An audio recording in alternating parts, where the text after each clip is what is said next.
Yego reka bararane ko Bruce Melody ndetse na DJ Mahano bari mu gihugu cy'Ububirigi aho bagiye gutaramira abantu.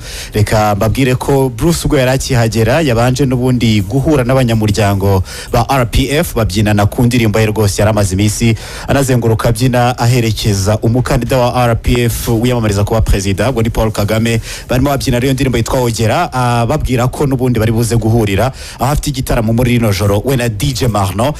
Ni Bruce rero utanataramye muri Sweden nkuko nubundi isosiyete ireberera inyungu za 155 yashyize itangazo hanze ivuga ko habayemo ibibazo byo kutabona impapuro z'inzira kugira ngo agereyo, gusa bahise bisegura ndetse banavuga ko ari buze gutanga ibyishimo mu gihugu cy'Ububirigi. Hanyuma nkomeje hanze y'u Rwanda witwa Mboso no muhanzi wo mu gihugu cya Tanzania, ubu nawe yamaze kugera mu gihugu cya Canada aho yateguje abantu ko ejo tariki ya 7 ari buze gutaramira ahitwa Vancouver.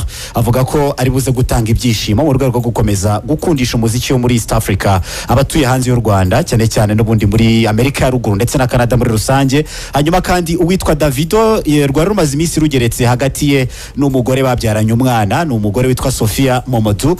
Yamushinjaga rero ko David atita ku nshingano za kibyeyi zo kuba yarera uyu mwana babyaranye, amugeza mu nkiko. David rero yavuze ko gukomeza gutarana amagambo nawe bitoroshye, ahubwo agiye kumumuharira umwana yazamara gukura akihitiramo. Ati cyakora icyo ntazicuza nuko azakura agasanga namurihiye amashuri, naramureze, namuhaye indezo ndetse namuguriye inzu n'imodoka. Ati ibyo ngibyo nibyo ngomba gukora nk'umubyeyi, atari ko nakura azihitiramo hagati yanjye ndetse nawe. Hanyuma kandi Justin Timberlake mu minsi yashize yafashwe yanyweye agatama atwaye, ariko asa noneho nk'uwatanze gasopo. Ubu ngubu yafunguye akabari muri Scotland ari kumwe n'undi mukinnyi ukina golf bamwita Tiger Woods. Bagiye gufungura akabari gashya muri Scotland, batanze integuza bavuga ko mu minsi yavuba rwose akabari kari butangire gukora. Abantu baravuga bati ejo bundi yafashwa azira kunywa gatama ariko noneho hafunguye akabari. Hanyuma Ferdinand ku munsi w'ejo nibwo amashusho y'indirimbo ya Kendrick Lamar yitwa Not Like Us yagiye hanze igaca gahigo ko kurebwa n'abasaga miliyoni 2 amasaha 2 ataranagera.